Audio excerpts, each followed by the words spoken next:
3:30 to go to the bathroom. And go back to bed. Welcome to the 2 o'clock hour, Metro News Midday, powered by Salango Law. Visit salangolaw.com on a Wednesday, and I apologize because Stephanie Pauly is our producer, one of the producers of the show, and normally she has everything. We have a thing we call the run sheet, where we have who we're calling and what we're doing and so on. And so, and Stephanie, I don't even know whether you know this. I did the run sheet today, and I put the wrong date on. I put 2025 on it. Because how many of us in modern day actually write the date out anymore? I mean, you did it when you were in school. You did it back when people wrote checks and whatever. This may have been the first day that I have written the date down, and I was responsible for putting together the sheet. And my co-host, the lovely and talented AB, starts the show by saying January 24th, 2025, because she read it directly off the sheet. And it is indeed the year of our Lord, 2026. Oh, yeah, he did find something out. Sonia, you're related to Thomas Jefferson? Well, no, I'm not related to Thomas Jefferson, but I am related to Samuel Kercheval, who was a historian.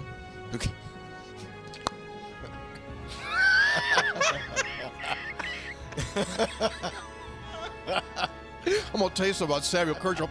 Him and Jefferson out smoking corn silk. Kercheval told him, Thomas, I don't know about this country. Might want to start again. He could. So I don't have a monitor here, so I really can't see what happens at the beginning of the show. Mm-hmm. So at what point do I pop up? When the music starts and Mr. Announcer comes on? Yeah. So they see all the little panic things that I do that I'm still in the process of setting up? Yes. They see you shuffle about uncomfortably. They see you blow the dust off your headphones. They see you put in like 2 cough drops at the same time. Oh, yeah. I don't do 2 at the same time. Okay. All right. I don't know that. I should probably. Now, these shows are archived, right? So I can go back and watch them. Yes. So I could live this show in real time and then go home and, when I say something to Linda like, hey, did you hear when I did this? And I don't watch it. Well, let's get in front of the TV and watch me do it again for 3 straight hours. Yes, it's archived just like the audio podcast. Ah, that's right. And see, this is the thing that gets the NCAA in trouble, when it goes to court here. Is there a clock or not? Greg, we talk about the clock all the time. Mm-hmm. If he began in 2019, the clock should have run out, whether he's played the 4 years or not. And that's part of the argument, because some guys go right through the clock, right? TJ Finley, we've mentioned many times on this show. 7th team coming up this year. He's playing for Incarnate Word. He's played 7 seasons at 7 different schools. Now, why hasn't his clock started? Why doesn't he have the 5-year clock? So if you're Aguilar, I get it. He just bouncing him off the ropes. Somebody save this man. Oh, my Lord. Oh.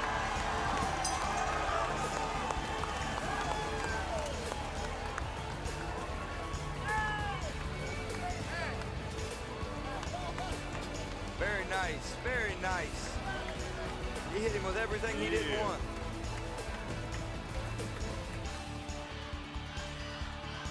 Ten seconds remaining. Going to be a direct snap here.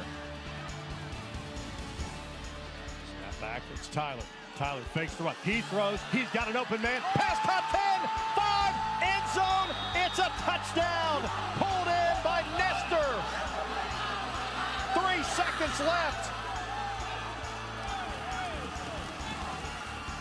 Are you kidding me with the play call right there by Kevin Whiteman? Again, forget the game-winning field goal. Whiteman says, we're going to try and win this thing right now. The direct snap to Tyler sucked everybody up, and Nestor slips behind. What an unbelievable gutsy play call, and then perfect execution by these Falcons. Things aren't always going to be great. And sometimes, you can work really, really hard and it's still not great. You're still not successful. But, if you continue to do it, one way or another, things are going to be, work out. You're going to be successful. And it may not be in the world's eyes, but, God's made us this way. He's blessed us with so many things. And I think that's one of our attributes that we need to have is we're going to continue to work. We're going to continue to work hard. And if it doesn't work out exactly how we want, just keep plugging away because God's got better plans.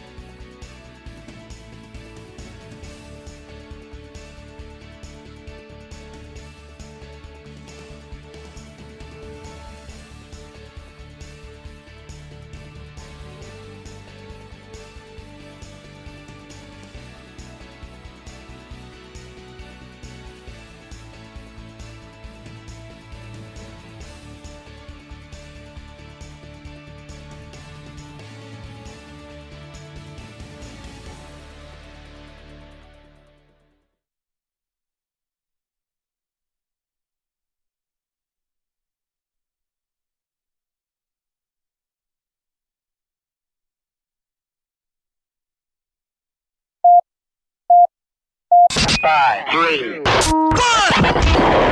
57! Red 57! Hot, hot! I don't believe what I just saw! Bill McKenzie kicks a 38-yard field goal on the final play of the football game.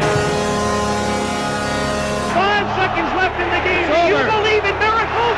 Yes! It is a great night to be a Mountaineer wherever you may be. From the home of the state's land-grant institution, inside the Health Plan Studios, in the Dale B. Miller Building in Morgantown, it's time for the state's most listened to sports talk show.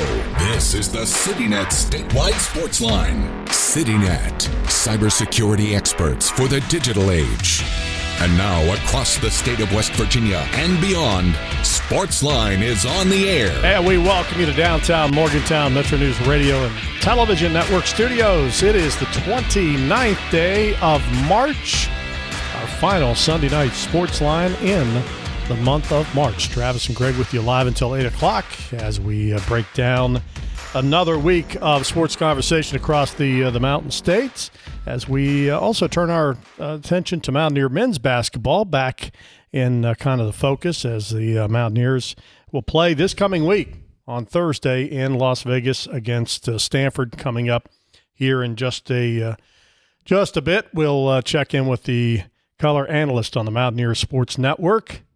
Brad Howe will join us, and we'll start to kind of delve into this matchup with the Cardinal of Stanford in the first game of the Crown Tournament in Las Vegas on the way Thursday night. Got that.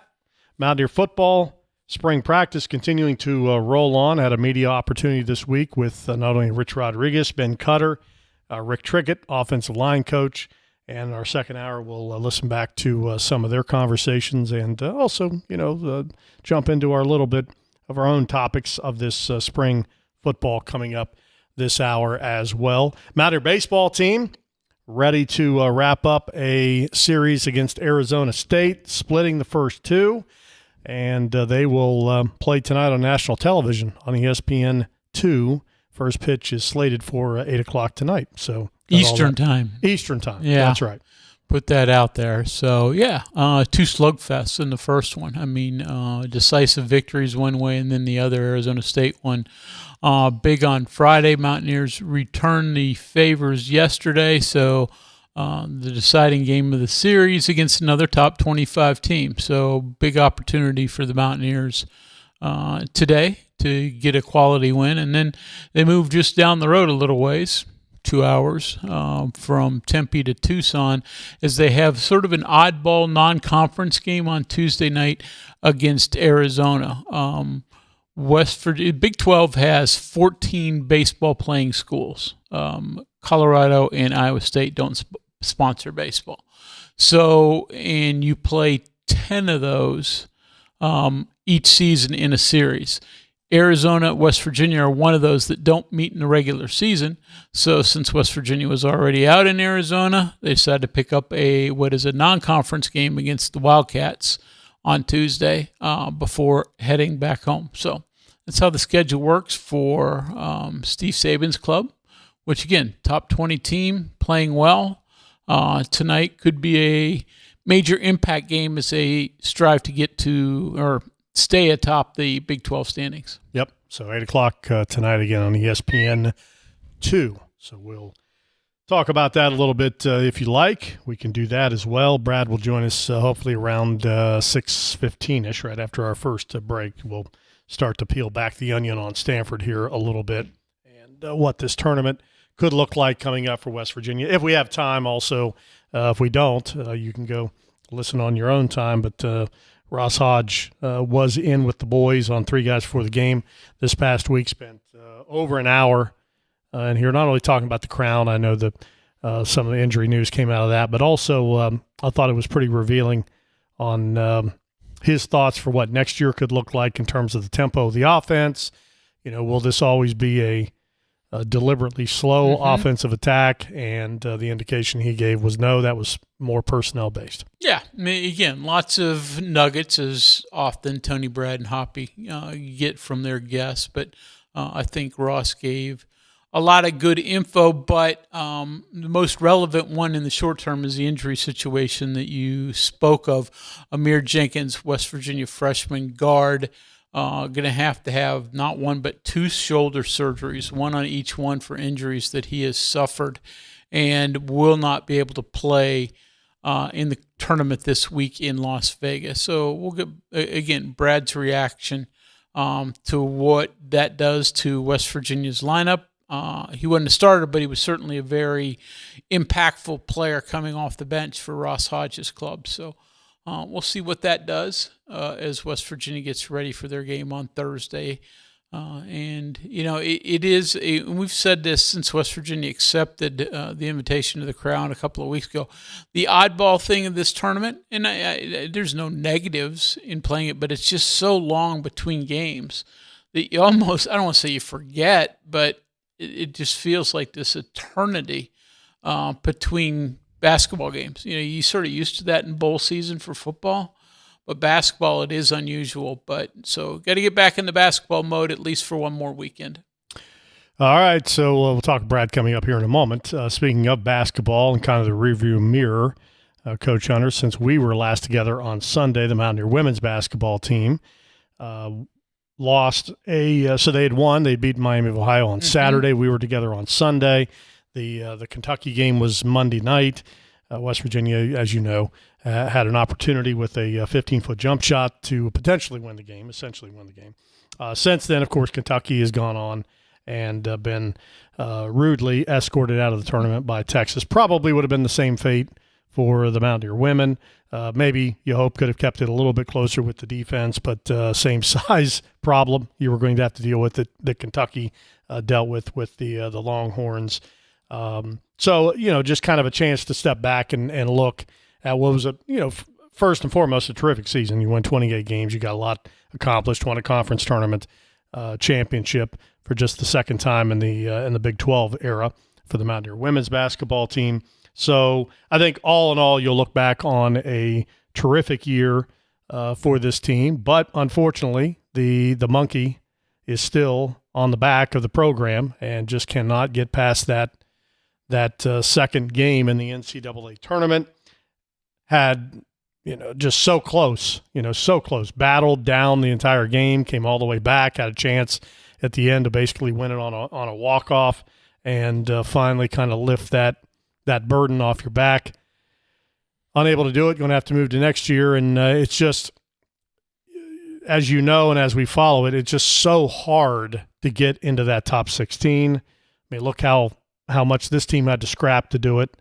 And, it's a missed opportunity, and it's unfortunate because you just don't know how many of those lie ahead. Oh, yeah. I mean, it's been 34 years between them, right? So you can't assure yourself as well as Mark Kellogg has done in his 3 seasons at West Virginia. And truthfully, I mean, they've had a nice run. I mean, Dawn Plitzelwhite may have left the program under, adverse terms, but she had a good year in her single season. Obviously, Greg Carey, I'm going the wrong way. Mike Carey had a terrific career at West Virginia, but they were all in the same boat as they couldn't get to the Sweet 16. So that's the next step. And as you said, I mean, once you get there, very difficult because I don't care who you are. At least this year, there are 4 teams in the women's college basketball that seemingly are not just head and shoulders, but 50 feet ahead of everybody else. Yeah. You follow it closely, Travis, as well. And those 4 are really, really good, and Texas is one of those this year. So, yeah, to get past the Sweet 16, that's difficult. But West Virginia had a chance to get there finally. Couldn't quite do it, but, boy, it was a memorable year and a memorable couple of games at the Coliseum this past week. Yeah, certainly was. As you mentioned, on the women's side, no surprise, but the cream of the crop is usually what rises to the top on the women's tournament, and that's been the case again this year. Is all the number 1 seeds still alive. Texas with a win, South Carolina still there. Michigan's been very good as a 2 seed. TCU, the lone soldier for the Big 12, still standing, although that probably will come to an end tomorrow when TCU has to take on South Carolina. Got Michigan and Texas tomorrow night at 7 o'clock. This will roll out the wrap up and set the Final Four. UConn got a battle today against Notre Dame, but eventually pulled away in the fourth quarter to beat the Irish 70-52. UCLA trailed at halftime against Duke, but again used a big third quarter, 20-8 in the third, to get past the Duke Blue Devils, 70-58. Men's tournament. Can we get a close game? Not yet. Not yet. Halftime, Duke and UConn, 15-point lead for Duke at the break against UConn. Earlier today was a sleeper as Michigan beat Tennessee by, 33 points. 95-62 was the final score. So Duke and UConn battling for the final spot next weekend in the Final Four, and really just this entire weekend as the tournament rolled out. We had more blowouts than not, coming down the stretch here, including, yesterday, Friday, Duke and St. John's was a decent game. UConn, Michigan State, decent, but Iowa State also bowing out on Friday as well. So only one Big 12 men's team still alive, and that's Arizona. Tough one, Iowa State without, he may have played a minute or two, but their best player injured and not a factor in this one for the Cyclones. So that hurt them. Obviously, injuries were a major factor for some of the top-level teams. Texas Tech dealing with J.T. Toppin's injury the second half of the year, Ricky Saunders for BYU. So once you got into the NCAA tournament, those impacted all of them, as did Iowa State's exit as well. But Arizona looks really, really good. And, they're going to have some battles, but getting to the Final Four, that's an accomplishment. But I don't think anybody would be shocked if they were holding up the whole thing in, 8 days. All right, very good. We'll take a break. We'll come back and hopefully hook up with Brad Howell. We'll get his thoughts on what's to be accomplished this weekend in Vegas for the Mountaineer men's basketball team. First up, Cardinal of Stanford, 9-9 in the ACC this year, 20-12 overall. They wrapped up their season with a loss in the ACC tournament to the beloved Pitt Panthers. We'll take a break. Sportsline continues in a moment. We are there for you, to care for you at the health plan. We are here for you. For over 4 decades, we've been rooted deep inside West Virginia. Through thick and thin, supporting local families and businesses. Proudly serving your neighborhood since 1979. Your trusted partner in the community. The health plan. We are here for you.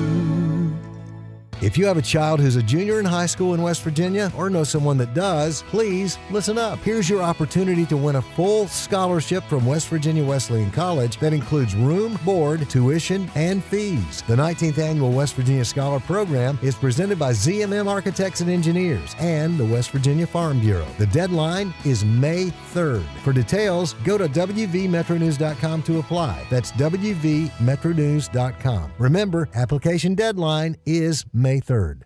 Live from the Health Plan Studios, the CityNet statewide Sportsline returns in 2 minutes on Metro News, the voice of West Virginia. Sunshine, open roads, and a new Toyota from Dan Cava Toyota World. Lease an all-new Camry for as low as $398 a month. All new Tundras now up to $8,000 off. All new Tacomas now up to $4,500 off or lease as low as $399 a month. $7,500 off the new BZ or 0% financing for 72 months.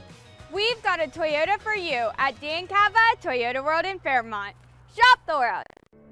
You know CityNet is West Virginia's leading technology company. Whether we're managing IT infrastructures, protecting the critical data and networks of our region's businesses, or providing fiber broadband, TV, and phone services, we are your go-to experts. We're also a strong partner in the communities in which we serve. CityNet, your trusted technology partner. Learn more about us, visit citynet.net. with Metro News Hotline. If it's trending, it's probably here. And then the other thing, his last name is one of those weird Norwegian names where they have two vowels that slam into each other. It's like the A and the E are like cemented into each other. You're like the 12th Dave that works here. What do you think people from Norwegian think about that? That is fair. Join Dave Weekly and Coop weekdays for Hotline on Metro News Television. Panhandle Cleaning and Restoration, and we're gonna save you. We've got it down to a science, an absolute state of art. We do it all, restoration, cleaning, and reconstruction. When disaster strikes, just pick up the phone. We're Panhandle Cleaning and Restoration, and we're gonna save you.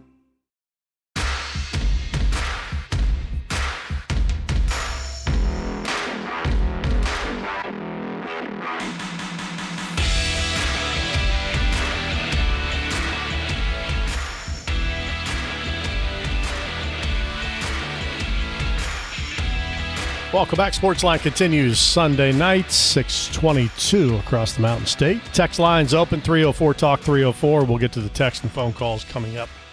Following this segment, Brad Howell joins us now from Metro News Sports and the Mountaineer Sports Network. Brad, good evening. Good evening, boys. Well, what's the travel plans for you and the boys? Headed out Tuesday. We'll get out to Vegas and do a little practice Tuesday afternoon, practice on Wednesday, and then tip it up and go against the Cardinal on Thursday. Sounds good. Sounds good. What have they give us an update on how did this lay out since the end of the Big 12 tournament for them practice-wise? They took about a week off, and it kind of coincided right with spring break on campus, so it worked out pretty nicely. And that was the odd timing of this is that you don't just jump right back in and play. You had almost 3 weeks off. So Ross gave them about a week off so they could go rest and recover and get away from basketball a little bit. And they reconvened the following Tuesday after that, and then got after it. And they've had a couple of mixed days off in there as they've gotten treatment and just repair their bodies. But then it's been full go here for the last week and a half, couple weeks, and then obviously now into just a regular game week situation and get some practice in, and that's kind of how they did it. But it was kind of nice that they got a week off and a week away. I think it rejuvenated them and recharged them and gave them a little more focus here that they're headed into what will be their, at any time you take the floor now, for sure that it's going to be the final game putting on that uniform. So should be pretty fun. Yeah, Brad. So certainly the rest helps, but also that long, delay between games, time between games when you're used to playing twice a week. Any worry about a little rust, losing some of the rhythm that you had? Any concern of all that? Yeah, it's a good question. I mean, I think you've been practicing enough. It probably shouldn't affect you, and certainly Stanford's doing the same exact thing. So it's not like anybody else has been playing either. So they've looked great. I've been over to practice, and they look great and loose and ready to play. And again, we've said it all year. It's just this is a group that really enjoys each other. There were a bunch of them that went on spring break together and hung out together. So they were back and very loose and seemed to be having fun at practice. So, no, I don't think so. I mean, I don't know how you'll play, but I don't know that it will be for a lack of rhythm. And I think, again, we've seen with this team, it hasn't mattered what game it's been. They've given great effort. So I think you'll see that again on Thursday night. So you came up with a lot of nuggets when you had Ross Hodge on, three guys before the game earlier this week, but certainly the one that's impactful for this weekend's game or games in Las Vegas is the news that Omari Jenkins is going to undergo surgery, is not going to be available to play. So short term, without the freshman, how is that going to impact West Virginia this coming week in Vegas? Yeah, certainly would rather have him than not, even in the limited state that he was in because of those injuries. And I think people now have a good sense of maybe why the game looked the way it did with Amir during the season. I give the kid an incredible amount of credit for playing through that. I mean, there were times this summer when he would get hit with that shoulder and, it would have to take him out of practice for a couple of days. So for him to get through an entire season without missing any significant time, any game time, is really a testament to his toughness. And then the news about the second shoulder separation coming after TCU and playing however many games we had after that TCU game is just simply simply incredible that he was able to do that. So it takes away your depth at the point guard. Now, Jasper had been playing, if you go back and notice from that point on, Jasper was playing the bulk of the minutes anyway. I think the concern that I have with it would be if there's a couple early fouls on Jasper Floyd. And again, in this game in particular, guys, Stanford has such a dynamic point guard in Ebuka Okori, who is probably the best player that no one has seen out here on the East Coast. I admit I had not seen anything except a couple of highlights during the season, and guys, digging into him, he is just fantastic. What a talent he is. And so Jasper's got a tough draw defensively, and so one-on-one, that's fine. I mean, Jasper's had tough draws every night in the Big 12 and done exceedingly well against them. But the problem becomes if this crew gives a couple touch fouls early or Jasper picks up a cheap one somewhere, and you've got to get him out of the game to protect him from foul trouble. I think that will be the biggest loss for Amir in that game, is not knowing that you had another really good defender that could come in and pressure the ball. So that's the thing I'm watching first and foremost. Offensively, you're fine. If Jasper's out of the game, you have Trey or Honor bring the ball up or initiate the offense, as we did a lot during the season. So I don't know that anything changes too much there. But I think the possibility for a backup primary defender on a Corey could be the potential issue if there is one. All right, so handicap the Stanford team and don't give us coach speak. They lost to Pitt their last game. Their results, if you look at them, they're kind of interesting. They've lost some bad games. They've won some good games. They had a real rough patch there end of January, but early February. But the schedule was pretty challenging at that point when they were in a losing skid. They don't score a lot. When I say that, 76 points a game. So that kind of fits into West Virginia's hand a little bit. But as you look at them, handicap it for us. How well does West Virginia have to play to win this game? Yeah, you basically described all but about 10 teams in college basketball, though, right? I mean, that's kind of what this season is, or what this new world is now. You've got a lot of teams, and you're not playing in this event if you haven't had an up and down season. To be quite honest with you, we can go through every team in the field, and you can give that generic report that you just gave right there. That's about every team in this field. Had some good wins, had some losses that you would like back, and I don't think Stanford's any different. If you look at a lot of the analytic numbers, just overall, West Virginia and Stanford are pretty close together right there. So this is going to be one where you hope West Virginia's defense it's the best unit on the floor of the four, the two offenses and the two defenses for these teams.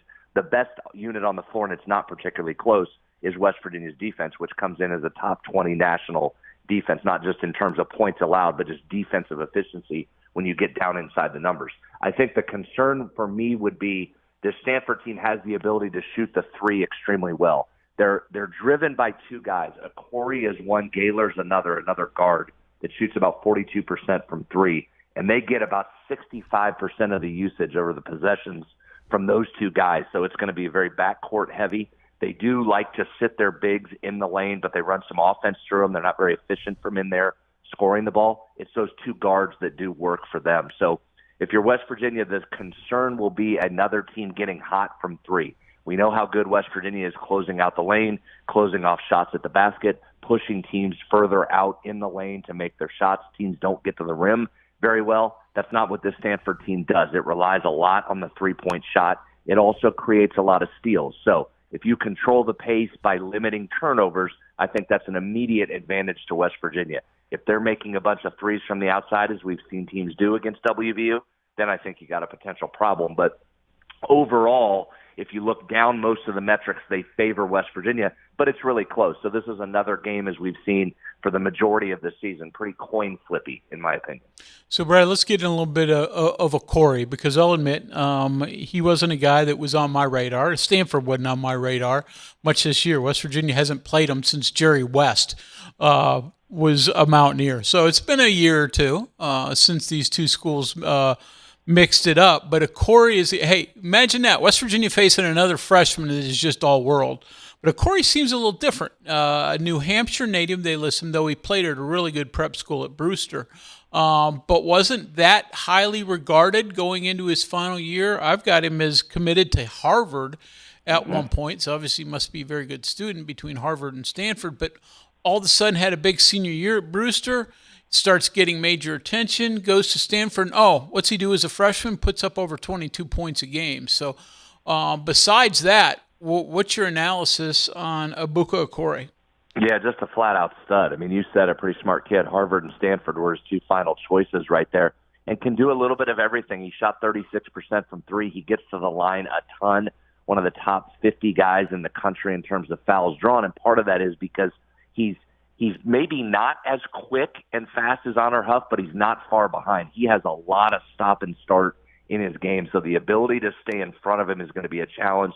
The ability to get multiple jerseys around him when he tries to put it down and get to the basket, that's going to be the challenge for him. I mean, he's outstanding. They use a lot of pick and roll, so you're going to have to try and get him off the pick and roll. But again, that's nothing West Virginia hasn't seen. And you said it, how many studs have we seen in this league that we can do this same scouting report? He's just right in that category. This is a guy that could be an all Big 12 type performer if he would have been in this league.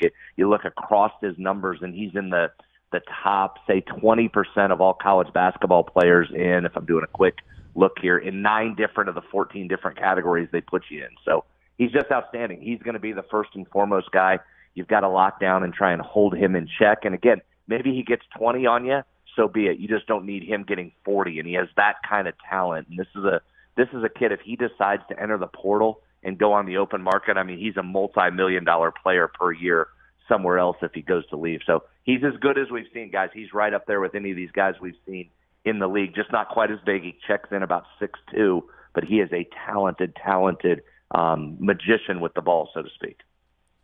So handicap this field analytic-wise, Brad. I know you said there are a lot are the same, although we know a couple of teams extremely well on the other side of the bracket in Colorado and Baylor. But on paper, who's the best team in this field? Yeah, I think it's Oklahoma, and then West Virginia comes in right behind that if you want to just use the net and the Ken Palm rankings. Oklahoma's probably 15, 20 points ahead of the rest of the field. And, again, you go down the different units, and they probably have the best metrics of anybody, so I'd rate Oklahoma in that category. And then West Virginia comes right in behind them, but Stanford right there, and then, of course, Baylor's right there. So I think those are your 4 teams you're looking at that are grouped pretty evenly together. And then Colorado, Minnesota, Creighton, and then Rutgers is the lowest in the field in terms of your metrics. Creighton's really interesting, and we could see them in the second round if West Virginia gets by Stanford, with Coach Mack announcing his retirement, which, again, isn't new. They brought in Alan Huss from High Point a year ago to be a coach in waiting. So it was expected that Coach Mack was going to step down. He did make that official. So what do they give you? Are they excited to play the last couple of games for him? So I'm interested to see what Creighton would give you if you match them in the second round. But pretty even field, I think, guys. But West Virginia should feel pretty good about these matchups.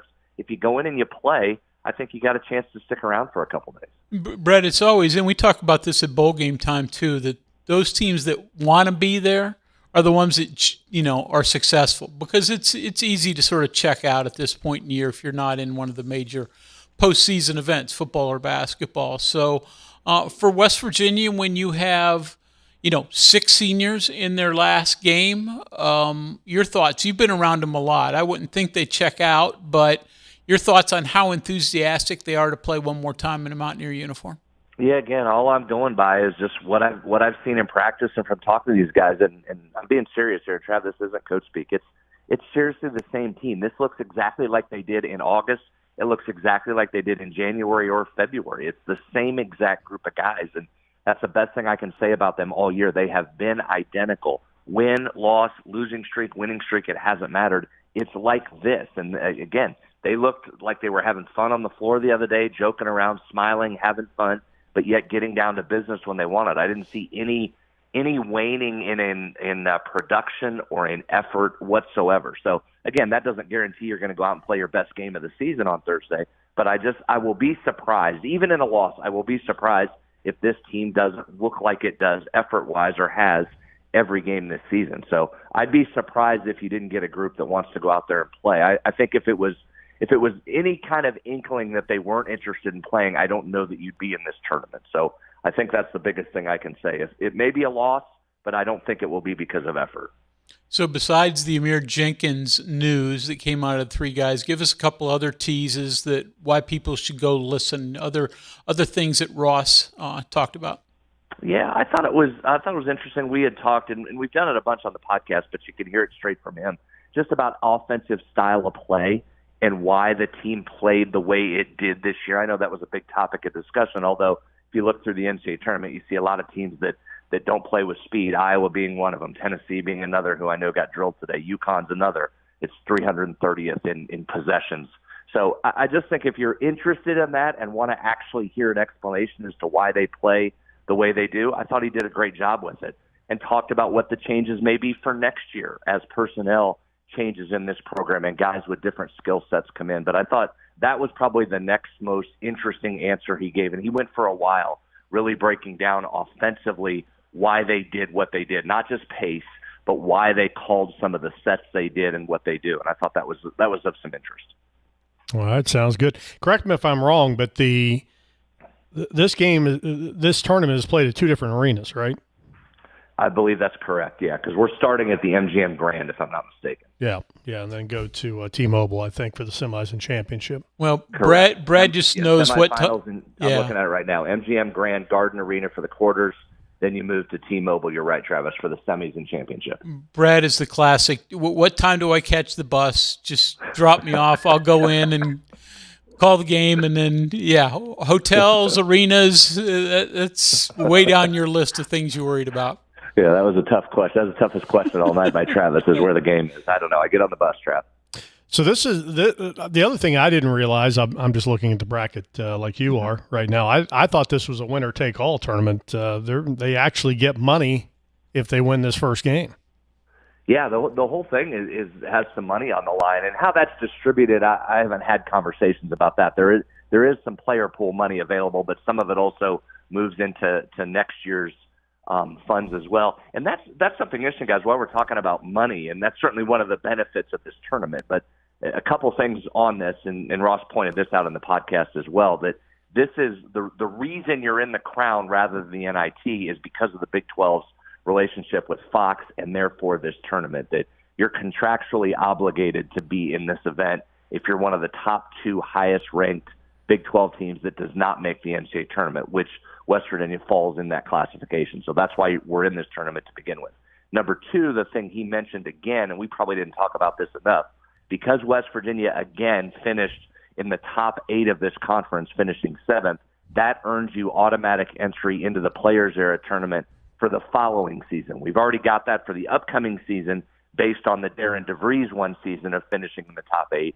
You were able to do that again. That pushes you into the following year's Players Era tournament, which, as we know, that's a great payment as well. So West Virginia's made a lot of money off finishing in the top 8 in this league for now 2 seasons to come that will go back into the coffers and help with NIL money, which is awesome. So get used to Vegas. You're going to be making a few trips out there. Yep. That's fine. That comes with the money, and it's Vegas. We'll take it. Just go out and let's win some games. Yeah, $50,000 pull in the quarters, as you mentioned. Don't know how you get that split up. I hope you and Tony at least get a T-shirt out of that or something.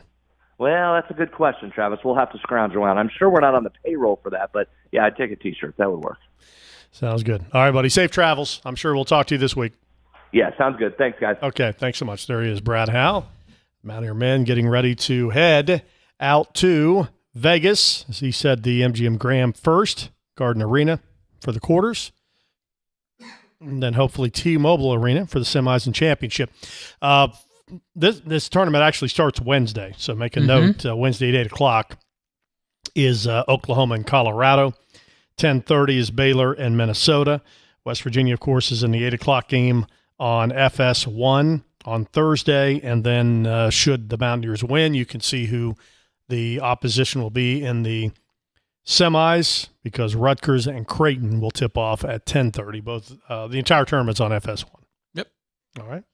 Should be good. Yeah, I mean, again, I think I know we're in agreement in football that, hey, the more football you get, the better. People may not be enthralled by some of the minor bowl games, but well and good. You don't have to watch, but I feel this certainly the same for this one. More you can get, the better. Get a few more opportunities to see this group of Mountaineers play, and hopefully they can have a little bit of run and some fun out in Vegas. I think the timing, I know it kind of stinks that you're shut down for so long, but I do like the timing, because you're getting to the point where I think next week that basketball depression starts to set in, because the Final Four is here, and if you're still Jonesing for some basketball. These are good teams. I mean, these are Power 4 name teams. This is not like the last four of the NIT here. And, got an opportunity to kind of get ready for the Final Four weekend by watching still some Power 4 conference basketball. Well, and you're right. That's why Fox TV has put it this time. It is weird, but, it gets out of the window where there's so many NCAA tournament games, and all of a sudden gives you a little bit of separation there, and gives them eyeballs that they probably wouldn't get if this were right up against NCAA tournament. Yep, very good. All right, you mentioned football. The UFL kicked off this weekend. Saw a couple former Mountaineers in the two games I watched. Caden Prather is playing for the new franchise. Now it slipped my mind who it was. Is he with Louisville? Yeah, he's with Louisville. Yeah. Okay. And then Gary Jennings. Yep. Is still with St. Louis. Couple former Mountaineer receivers. Yep. Of course, Prather left WVU, finished his career at Maryland, but still has those West Virginia ties. So, and again, Anthony Beck, though, he's moved from head coaching duties at St. Louis, and now he's with Orlando, I think. Orlando, yeah. Yeah. So, so that, there's some reasons to watch. Again, I turned it on for a little bit. I didn't have time to turn on the whole thing. I did see the first ever 4-point? Yes. Matthew McCrane, who I think he's bounced around, but he was with the Steelers for a while, at least in preseason camp, kicked a 60-yard field goal. And I you know what, they try these goofy, 3-point, 2-point conversion type things, and you have to complete a 4th down and 16 to get the ball back instead of an onside kick. Some of those I think they're never going to catch on. I didn't mind the 4-point field goal of 60 or more yards, because let's face it, you kick a 60-yard field goal, you should get more than 3 points. Yeah, it should be worth more than a 28-yard field goal. No argument. Though I saw that too. That's one of the things I saw live, and my thought was, I don't know what a 70-yarder is, but that thing would have been good from 70 because he crushed that thing.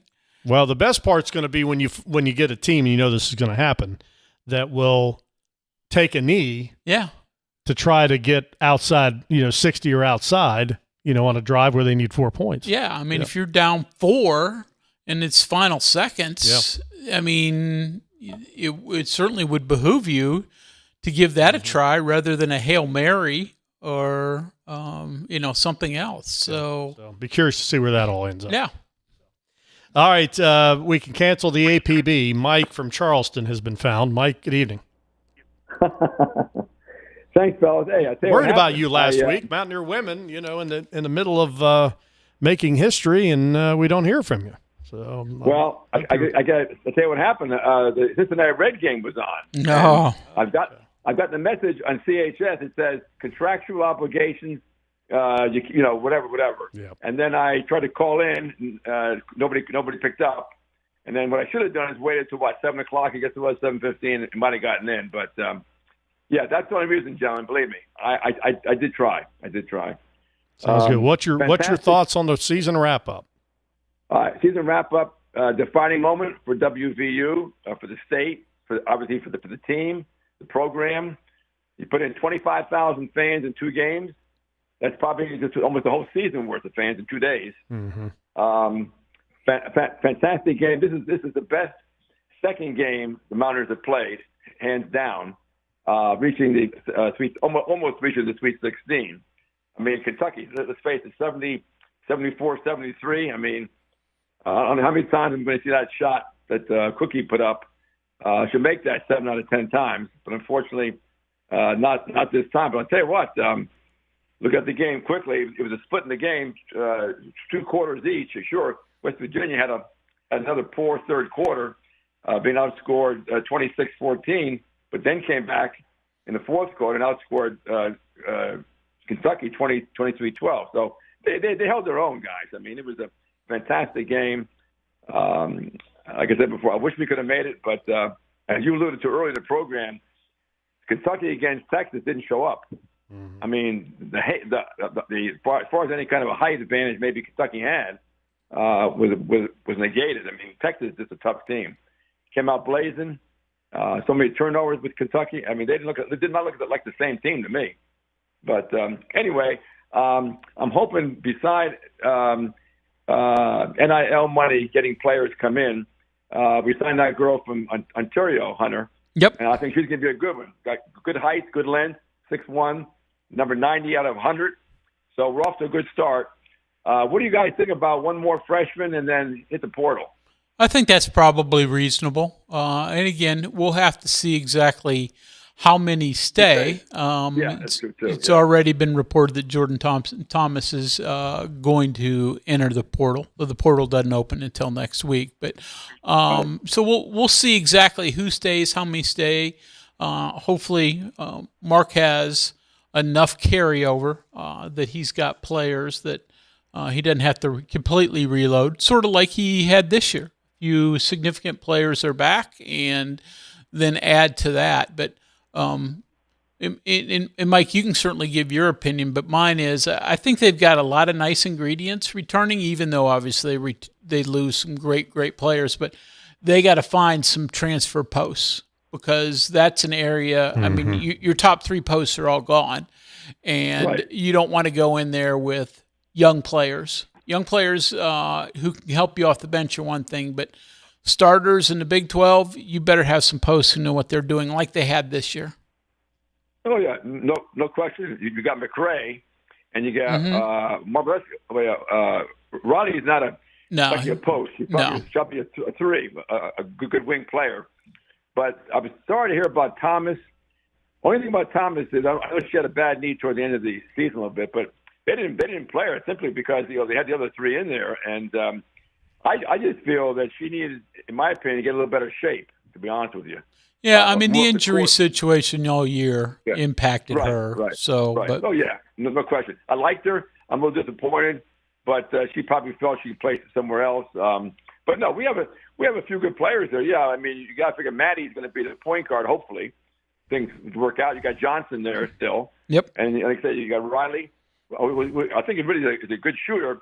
Never really got her opportunity to play because of the girls ahead of her. Mm-hmm. But I think she'll come through her senior year, and I think, like you say, we need some height, 6'3", at least a 6'3" girl.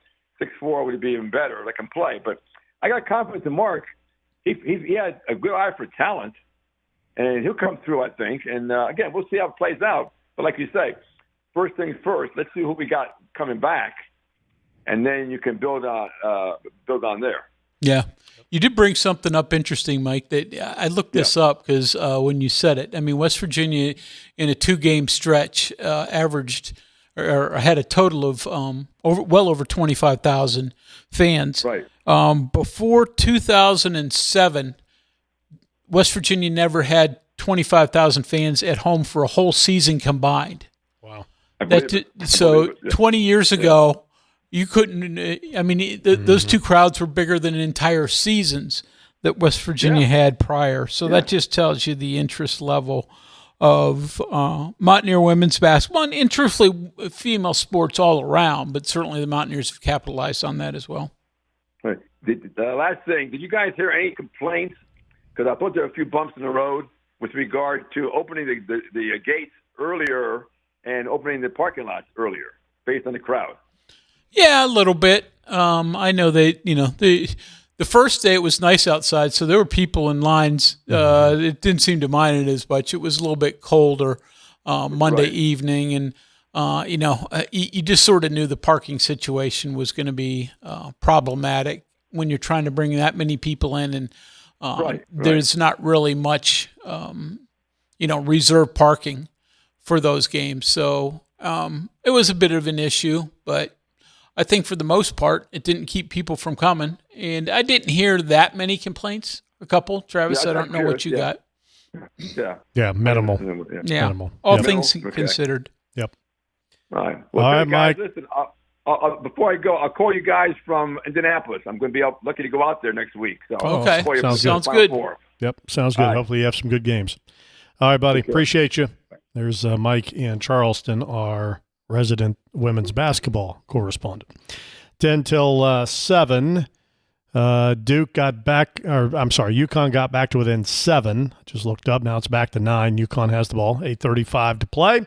We're way late on a break. We'll get it out of the way. Texts and phone calls when we come back. Worried about paying for college? Metro News is proud to present the 19th Annual West Virginia Scholar Program, where one high school junior in West Virginia will win a full scholarship to West Virginia Wesleyan College, including room, board, tuition, and fees. For details, go to wvmetronews.com and click the Apply Now button. Deadline is May 3rd. The 2026 West Virginia Scholar Program, presented by Greer Industries and the West Virginia Hospital Association. Go to wvmetronews.com and apply today by May 3rd. We are there for you, to care for you at the health plan. We are here for you. For over 4 decades, we've been rooted deep inside West Virginia. Through thick and thin, supporting local families and businesses. Proudly serving your neighborhood since 1979. Your trusted partner in the community. The health plan. We are here for you. Live from the Health Plan Studios, the CityNet statewide Sportsline returns in 2 minutes on Metro News, the voice of West Virginia. When I was heavy, being on my feet all day seemed like torture. It makes you feel defeated. I'm just going to be like this for the rest of my life. But then I thought, I'm done acting like that. I'm not going to be like that anymore.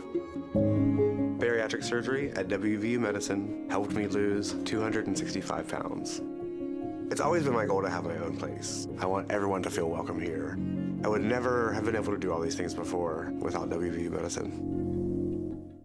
Longer days, warmer drives, and better deals at Dan Cava GMC. Hit the road in one of our new luxury GMC Acadias. All this and more at Dan Cava GMC in Bridgeport. Shop the world. Download Metro News Television on your iPhone or Android. Search Metro News Television in your app store. Create an account today to get alerts and watch all live and archived content. Download now. Touchdown! You own a boat because you love spending time on the water. Choose the outboard that allows you to make the most of it. Honda Marine's legendary reliability, ease of maintenance, and powerful performance keep you going strong. And they're all backed by the peace of mind protection of the industry's best limited warranty. Visit your Honda Marine dealer today and find out why it's more than an engine. It's your time on the water.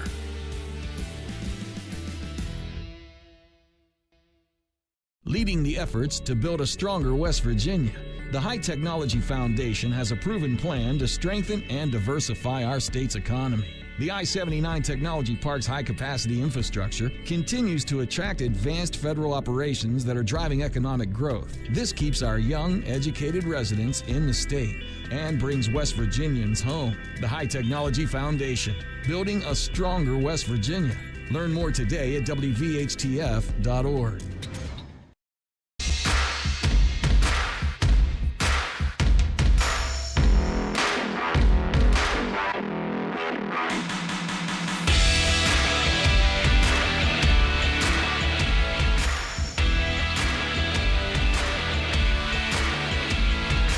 All right, let's knock through some of these texts, and then we'll do a little football conversation before we tee up our tape with the interview opportunities with the Mountaineer football program this past week.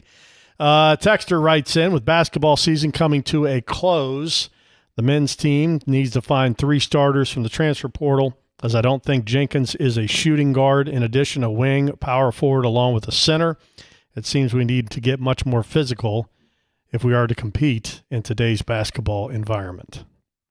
Well, I mean, yeah, I think 3 is probably accurate from the portal. You sort of pencil in Miles Sadler, the freshman, because he's so ballyhooed.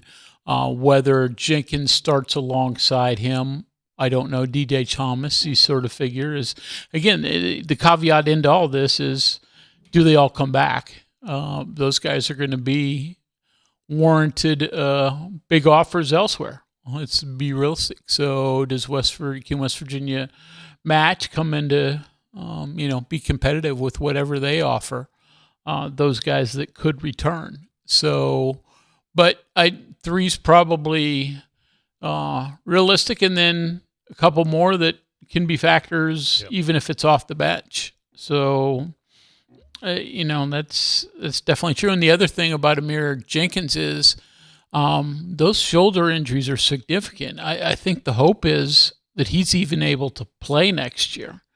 I don't think that's 100% right now. Don't know, and certainly keep fingers crossed.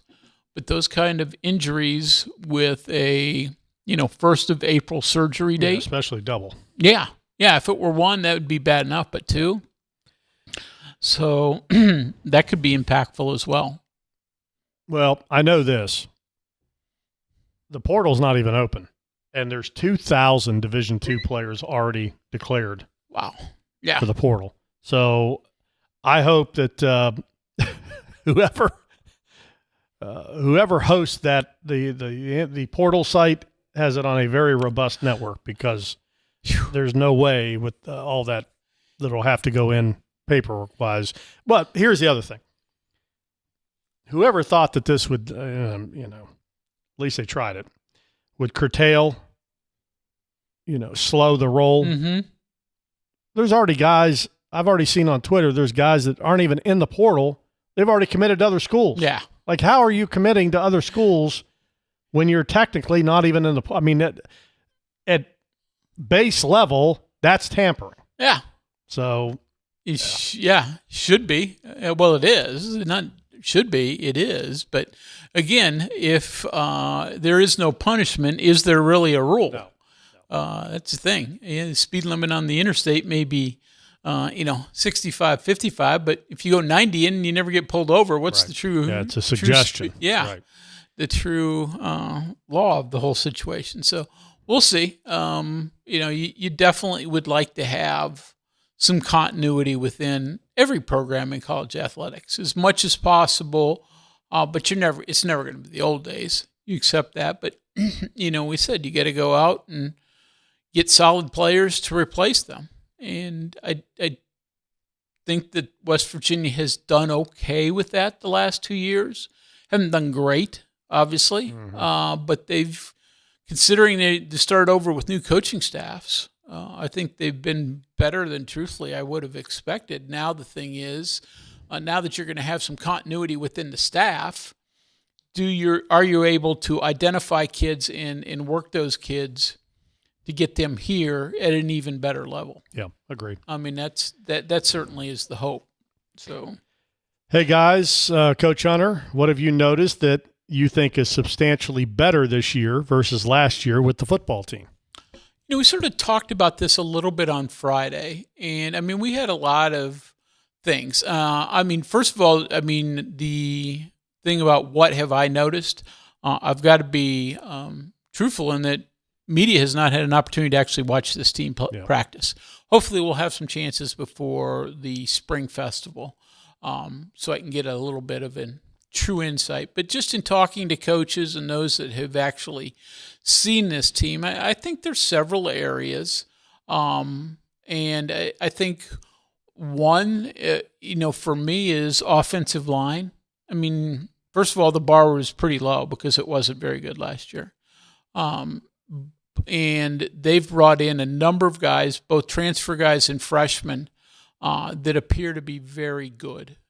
And I think will provide a significant upgrade in that area, that all of a sudden now you can run the ball more effectively. You can do everything more effectively if your offensive line is significantly better. So I think that's one. I do also think that the coaches believe that they've got the quarterback situation pretty good. I'm not saying anybody out there is Pat White or Rasheed Marshall or Major or anything like that, but they believe that they have quarterbacks that fit the dual threat mode and now have some game experience behind them that they want. Michael Hawkins and Scotty Fox specifically. So they feel better there. They feel better about the line.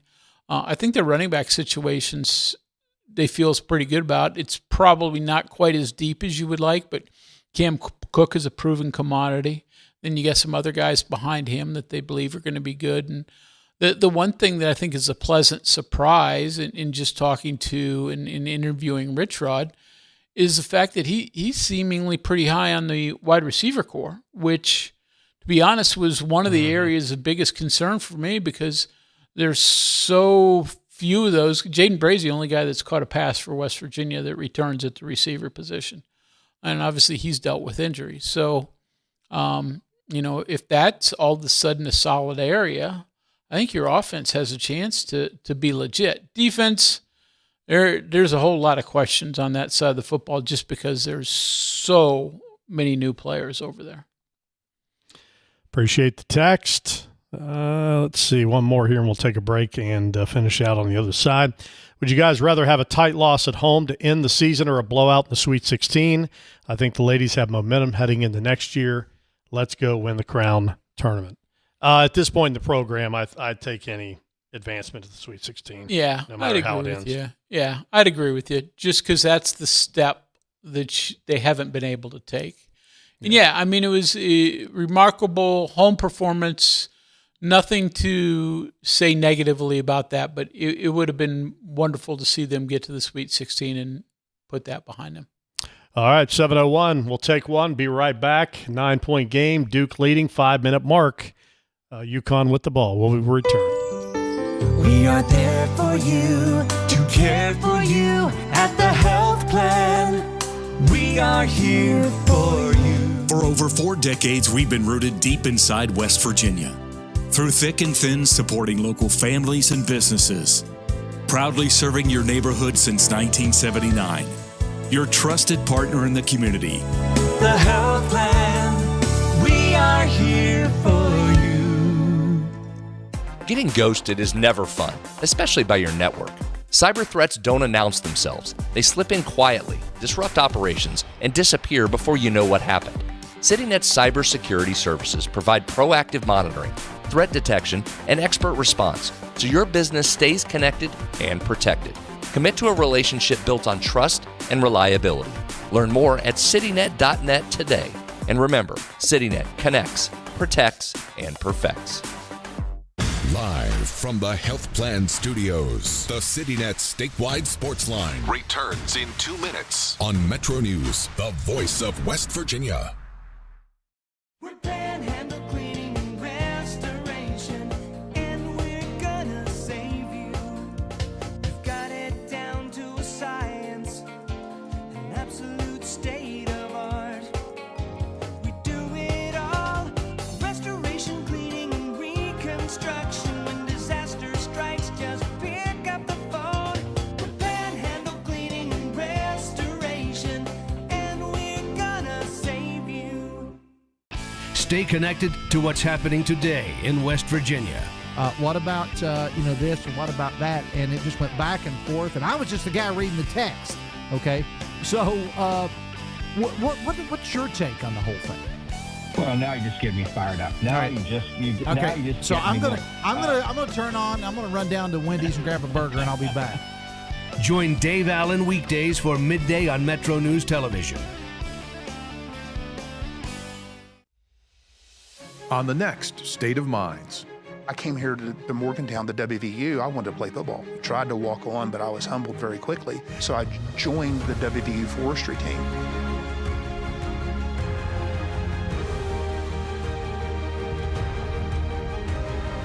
What my father taught me was the importance of hard work and the importance of sweat equity.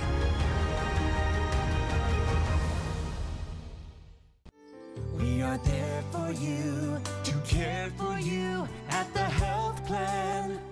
We are here for you. The Health Plan proudly supports our active and healthy communities and has been your most trusted carrier for over 40 years. Log on to healthplan.org for more information. We are there for you, to care for you at the health plan. We are here for you.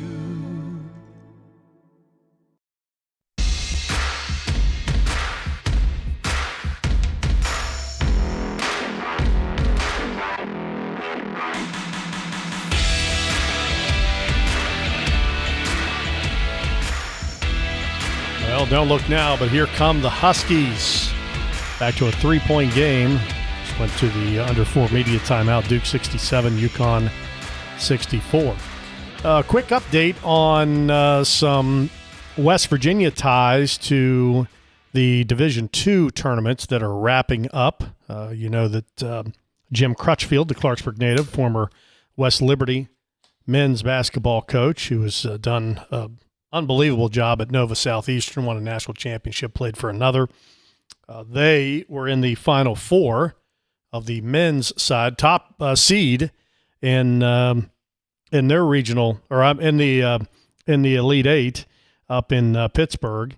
Won their first game, but got upset in the semifinals by Lander University out of South Carolina, 91-81. So they wrap up their season with a 31-2 record, but do not play for the national championship. Instead, that'll be Gannon from Erie against Lander in Indianapolis next weekend. Also on the women's side, the national championship game was yesterday, and former Mountaineer women's coach Mike Carey's son, Craig, who was on his staff at WVU towards the end of Carey's tenure here in Morgantown. He took the Indiana University of Pennsylvania women's team 31-3 into the national championship game yesterday against the defending national champions Grand Valley State and fell 72-49. So the Lakers go back-to-back in Division II women's basketball, but just a tremendous season for Craig Carey there. And you may recall he was kind of an interim coach a couple of years ago. Took over a program early in the season and has done an outstanding job with 21-8 2 years ago, 23-8 last year, and now goes 31-4. Yeah, gets them all the way to the national championship game. That was on a campus of Duquesne University that was played this weekend. And Grand Valley State also has a West Virginia tie. We mentioned this the other day, but Lexi Plitzowhite, the daughter of Dawn Plitzowhite, is a starter. She's senior starter for Grand Valley State. Isn't a huge score for them, but started on a national championship team, did Lexi. So some West Virginia ties to the women's basketball program on both sides of the ledger on each bench or on the floor there in that national championship game. So speaking of games going down to the wire, maybe, what do you think? Duke, UConn? Got a chance. 4-point game. UConn ball, 2:20 to play. 69-65. Massive possession here for the Huskies of Connecticut. We were trying to figure out in the break how they both could lose this game, but unfortunately it doesn't look like that's going to happen. And UConn with a terrible offensive possession as it's not good. Duke ball up 4. Greg and Lake Norman, you guys as happy as I am to see the mighty SEC with their 10 bids out of the tournament. Will Greg Sankey insist they get some sort of participation trophy? Now, if only UConn can mount a comeback. Well, I'd probably find a way just to put one of them in the national championship game no matter what, even if they win their way there. Good call, Greg. Again, there are a lot of good SEC teams. Big Ten had good years, but I think Big 12 doesn't have to hold a second level to anyone. And if not for injuries, I think there'd be more than just Arizona in the Final Four. Yep. Texter Terry in Morgantown writes in and says, correct me if I'm wrong, but since their win against Clemson 34 years ago, all of WVU women's regional wins have come against lower mid-major teams. That's Terry. Yeah, I mean, I was racking back through my brain here. If you're talking NCAA tournament, then yes, you would be correct. They've won a couple against Power 4 teams in the women's NIT, including a win over Kentucky. However, I mean, that stands to reason, though, because typically you're going to play, unless you're an 8, in that eight seed, you're probably going to play somebody from a mid-major in the first round. Yeah. I've got your memory is better than mine on that. I've got to look through that a little bit and see if that does hold true. As long as when I did the games with Mike, that was the case. West Virginia always beat a champion from the other. Yeah. From a mid-major champion. No, this not completely. Okay. So Who did I forget? Give you a couple of them. I don't know what you call Xavier, but West Virginia beat Xavier in 2007. Houston in 2011. Here's the biggie. West Virginia beat number 9 Texas in 2012 before losing to Stanford in the next round.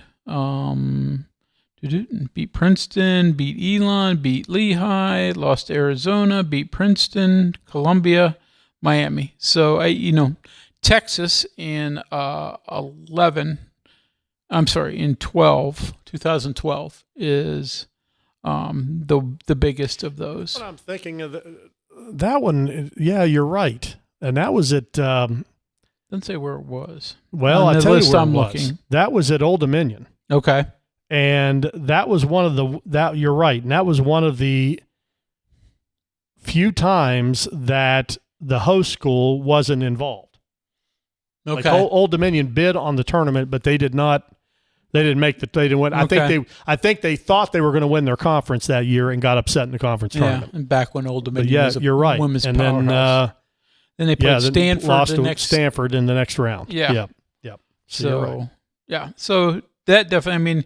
Houston wouldn't have been a power conference team at that point, nor would Xavier in those earlier wins over them. But those are two that West Virginia defeated that are now part of what you would call power conference. Yep. Conferences. Stephen Philippi, hey guys, Travis, do you root for Gannon since they're in our region, or does it matter who wins? Yeah, I'll root for Gannon. Not because they're in our region, just because I was just up there a couple of weeks ago. Very nice people. It's a smaller private school, and also had a buddy there that worked in their athletic department. So there's good people there. So there you go. I'll root for them. Don't forget to mention JJ Weatherholt. Yeah, absolutely. Boy, what a start to a career he has had. Yeah. Couldn't script it any better. Oh, absolutely. When we went off the air, he had a home run in his first game, followed up yesterday with a game-winning walk-off hit that brought the Cardinals a victory, and then today gets yet another hit and a couple of walks. So really great start to his major league career. And the other Mountaineer on that team that we keep talking about, Victor Scott, had 3 hits in the opener, has 2 more hits today. He's hitting .500 through his first 3 games of his year. Not a rookie, but a guy, we've talked about him before. Victor Scott is an elite level outfielder with his speed, can run the bases as well as anybody. The only knock on him was he wasn't necessarily hitting for a high level. Well, if he starts hitting at this kind of level, not that he's going to keep up with .500, but if he can hit at that kind of level, boy, he's got every other tool you want. Yep, for sure. All right, 120 left. Duke still up 4.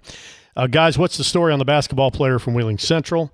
Assuming you're talking about Max Oliash, who committed to West Virginia later in the week. And, Greg, he's a very good high school player, certainly going to be a guy that's going to have to work to see the floor at that particular level. And, I know that, kind of a walk-on variety. Yeah, we'll see exactly what his future with West Virginia holds. But definitely, from a great program, seemingly a great kid, can't hurt anything to bring him in. Even if he's just a practice guy for you. I don't know what his future will hold, though. Yeah. Didn't someone say the Crown is having trouble paying their bills from last year?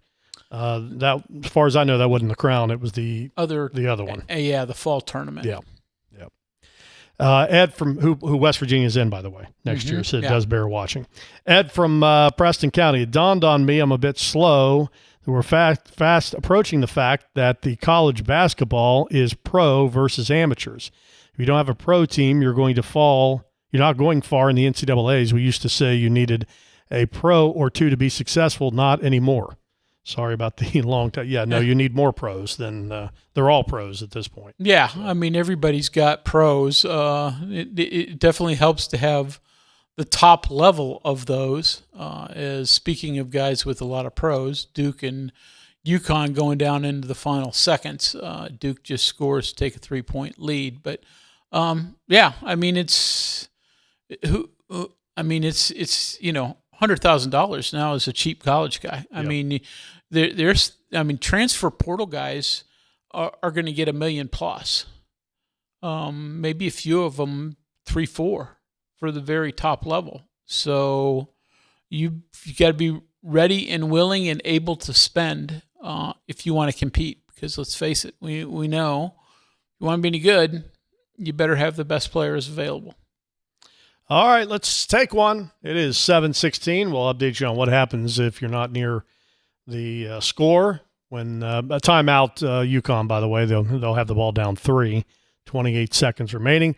We come back. Rich Rodriguez talked with the media this past week. We'll listen in, hear what he has to say about the update on spring. If you have a child who's a junior in high school in West Virginia or know someone that does, please listen up. Here's your opportunity to win a full scholarship from West Virginia Wesleyan College that includes room, board, tuition, and fees. The 19th Annual West Virginia Scholar Program is presented by ZMM Architects and Engineers and the West Virginia Farm Bureau. The deadline is May 3rd. For details, go to wvmetronews.com to apply. That's wvmetronews.com. Remember, application deadline is May 3rd.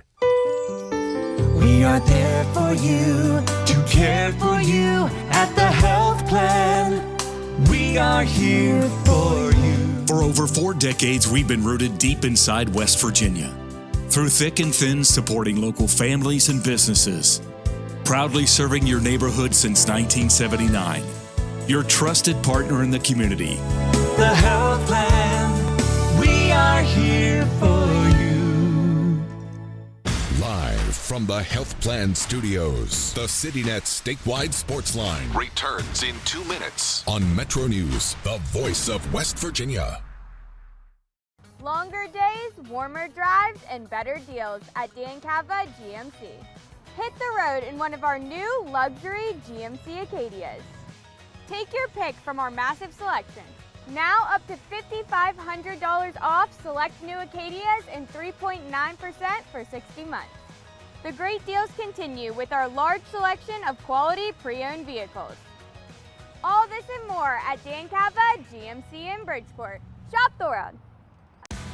With Metro News Hotline, if it's trending, it's probably here. And then the other thing, his last name is one of those weird Norwegian names where they have 2 vowels that slam into each other.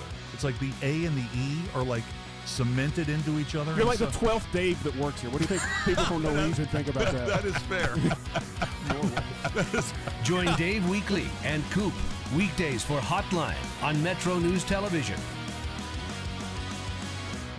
We're Panhandle Cleaning and Restoration, and we're gonna save you. We've got it down to a science, an absolute state of art. We do it all, restoration, cleaning, and reconstruction. When disaster strikes, just pick up the phone.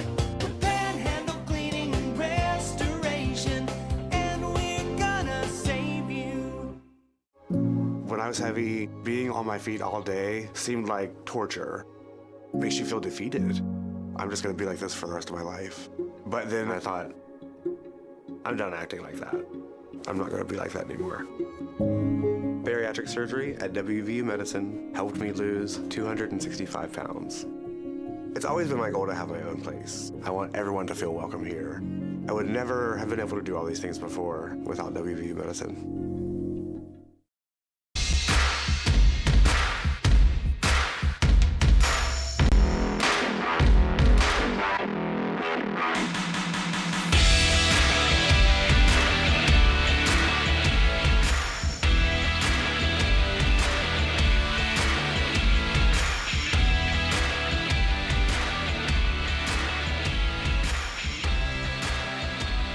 Well, I take back everything I've said about this weekend, basketball-wise. You finally got a game. Finally got unbelievable ending Duke, UConn misses 1 out of 2 at the line, down 3. Duke turns the ball over, and then 35-foot three-pointer by Mullins to win it.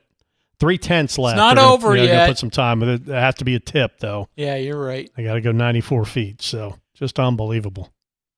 Drained it. What was that, 30 feet, you think? Crazy. Wow.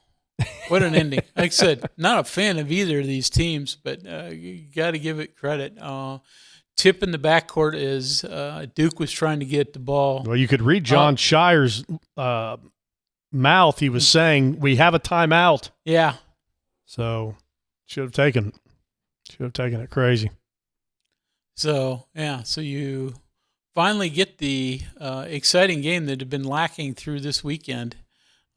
So good one there. So, but Travis, we got football to talk about. We do. Or to hear from. Let's hear from Rich Rod as he addressed the media this past week about how spring's going.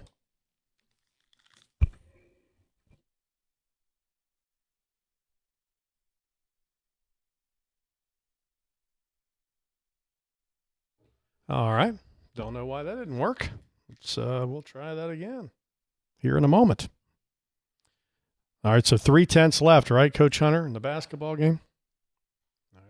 You're right. 3/10 left, and Duke is taking a timeout, of course. Now they've taken one, and they should have taken it a few seconds ago. But as you said, they got to throw it the length of the court and get the tip, because under .4, you can't catch and shoot. So this one's going to talk about a real miracle. I guess the one thing UConn could have done, which it's over now, batted it away, could have gotten a foul. But Duke out, number 1 seed, maybe the overall number 1 seed in this tournament, goes down on, I don't know if you call that a miracle, but certainly a thrilling UConn victory as the Huskies move on to the Final Four yet again. Yep, crazy. All right, we're going to take a break here. Let me try to work out our computer issues here, and we'll get one and hopefully hear from Rich Rod on the other side. Sportsline continues in a moment. Worried about paying for college? Metro News is proud to present the 19th Annual West Virginia Scholar Program, where one high school junior in West Virginia will win a full scholarship to West Virginia Wesleyan College, including room, board, tuition, and fees. For details, go to wvmetronews.com and click the Apply Now button. Deadline is May 3rd. The 2026 West Virginia Scholar Program, presented by Greer Industries and the West Virginia Hospital Association. Go to wvmetronews.com and apply today by May 3rd. WVU Medicine Nephrology is committed to providing advanced kidney care at its primary location in Morgantown's Suncrest Town Center, and also at outreach sites in Buchanan, Clarksburg, Elkins, Fairmont, Flatwoods, Grafton, Kaiser, Moorfield, and Summersville in West Virginia, and Oakland, Maryland. Our expert team of nephrologists use the latest diagnosis and treatment methods. Call 855-WVU-CARE or visit wvumedicine.org/nephrology. We are there for you, to care for you at the health plan. We are here for you. For over 4 decades, we've been rooted deep inside West Virginia. Through thick and thin, supporting local families and businesses. Proudly serving your neighborhood since 1979. Your trusted partner in the community. The health plan. We are here for you. The WVU Medicine Medical and Surgical Weight Loss Center offers a comprehensive surgical program to help you obtain a healthy weight and improve your quality of life. Our nationally recognized bariatrics program has a strong focus on pre-surgery education and long-term weight loss after surgery. We're here to help you every step of the way. Reserve your spot at the next free no-obligation information session by calling 304-293-1728.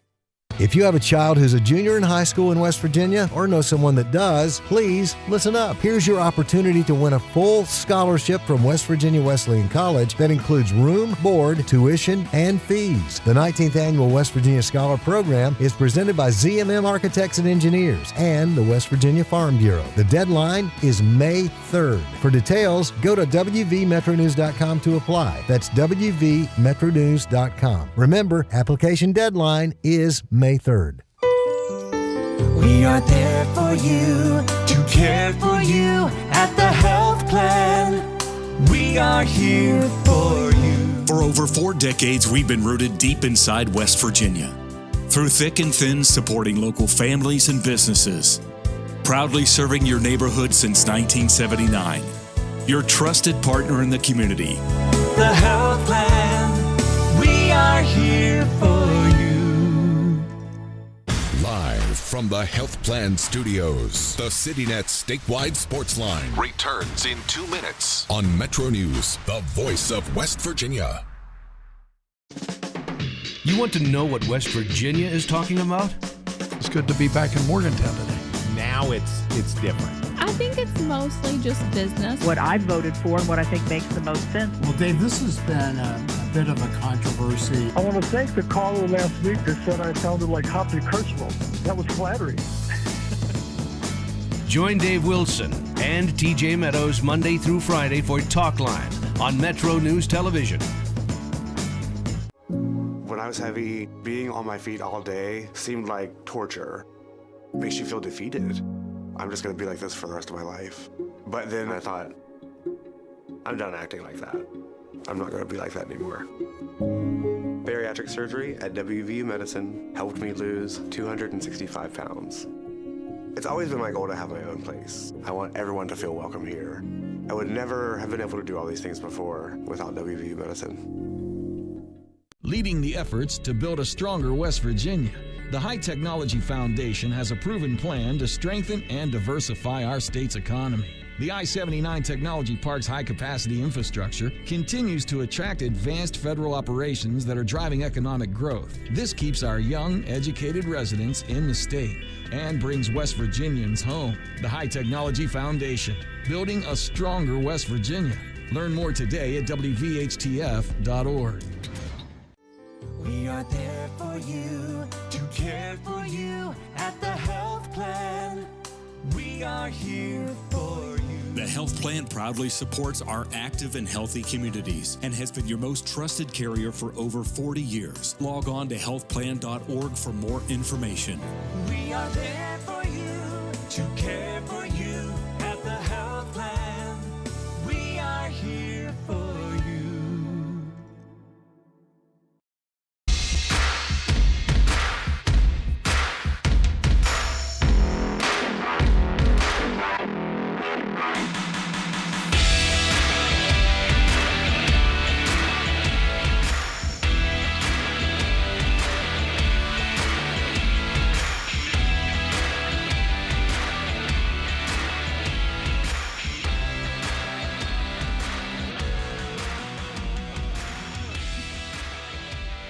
All right, Sportsline continues. So welcome back. Trying to fight through the computer gremlins here tonight.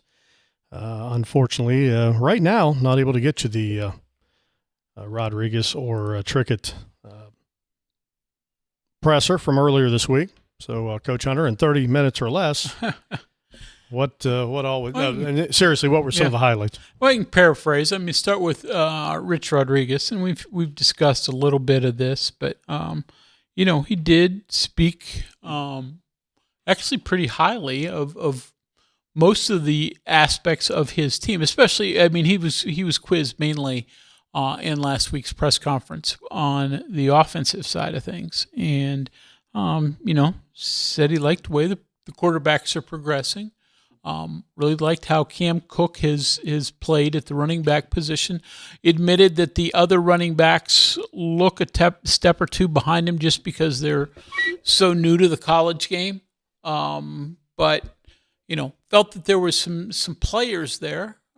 But Cook is definitely the guy just because fifth-year senior who's played a couple years at TCU, last year the leading rusher in all of Division I football at Troy. So I'm sorry, Jack State. So I mean, he's a guy definitely West Virginia's going to count on a great deal. Wide receiver position for West Virginia. We talked about this a little bit before. Rich really raved on Jaden Bray.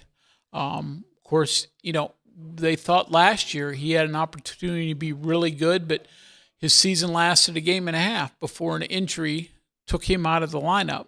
The only positive out of that injury does bring him back for another season at West Virginia because of the medical red shirt. He would not have been eligible to, or he'd have been eligibility after the last season. But he had 7 catches in the first game and a half last year, and he's the only guy that has had, only receiver who's had catches for West Virginia in the past. So,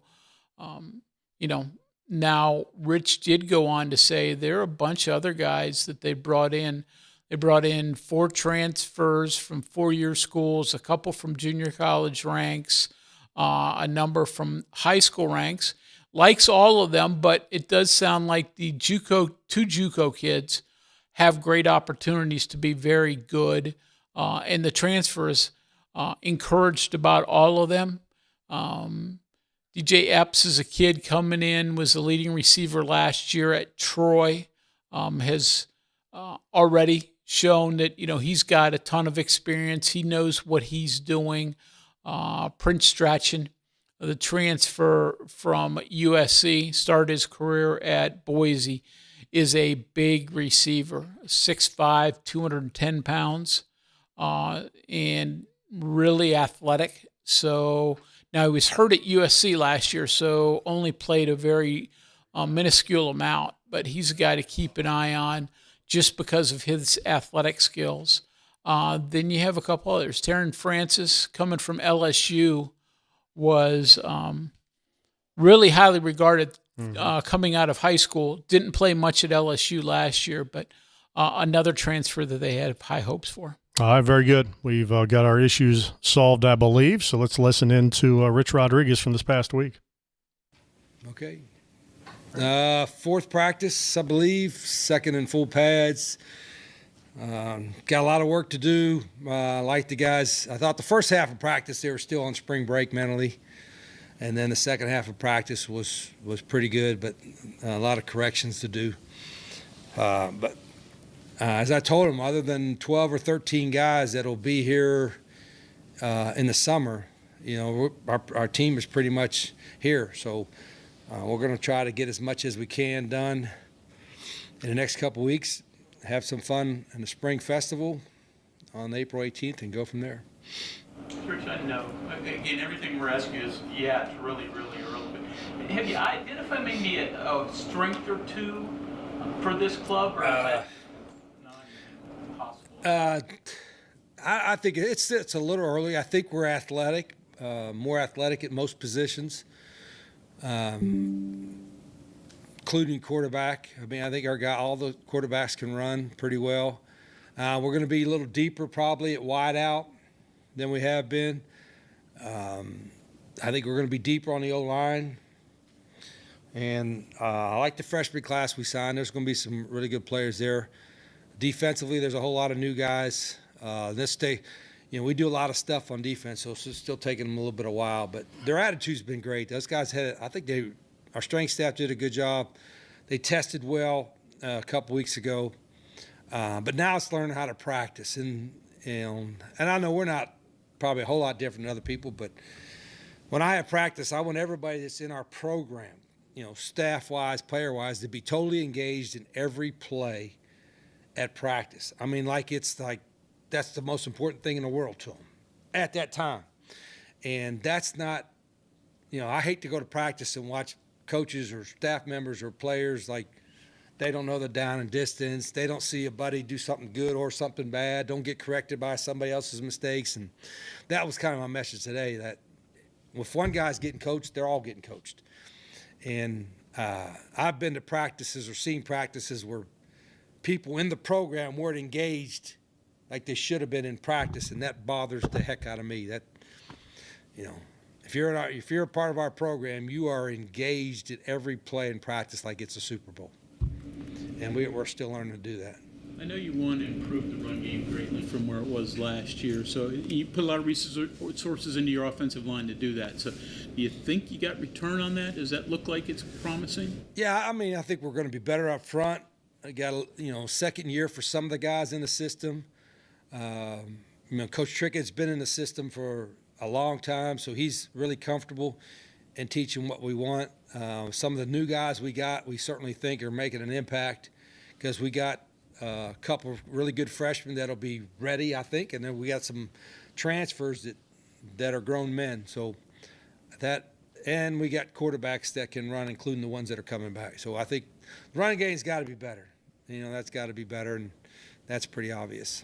Can you speak to the relationship between a play caller and an offensive line coach and the synergy that's involved there and why it's so important to have your guy running the O-line? Well, synergy's that's a big word for you. I mean, you're going to, I had a great degree from here, but I'd have to look that up and see what the hell that means.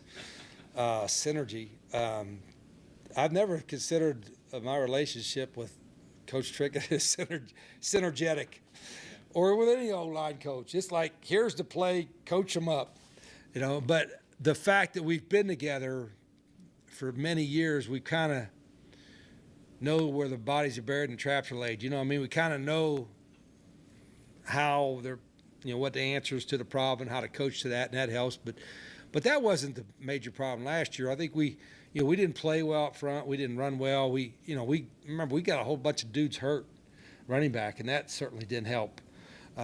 So our running back depth took a big hit, and hopefully we'll be luckier with that coming up. But there should be a comfortability with all the offensive staff and the defensive staff being the second year in the system.